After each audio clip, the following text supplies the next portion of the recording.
Question 33.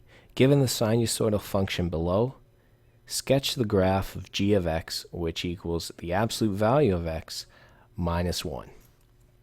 So we got two parts to this equation. The first one is the absolute value of the function. So how do you take the absolute value in a graph? Well, we know the absolute value of a positive number is positive, and the absolute value of a negative number is also positive. So here's what we do. Positive y values, positive y values, what am I trying to say here? Positive y values stay the same. So that's the easy part. And negative y values are going to become positive. So what that looks graphically is negative y values are reflected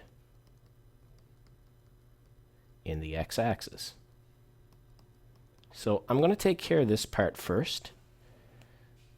So the easiest way, if we're going part by part, this part of the graph stays the same. Like this part gets reflected in the x-axis. So for example, this negative 1 will become positive 1. So it looks like that. Almost like two mountains. Okay, so that's the first part.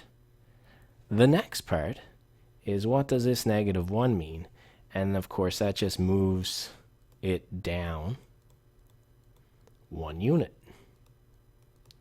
So these mountains are just going to drop. So if we move this down 1 unit, it comes to here. If we move this down to 1 unit, it becomes to here. This will go down to here. This peak will be a peak right here. And this goes down to here. So our general shape is, it looks like that.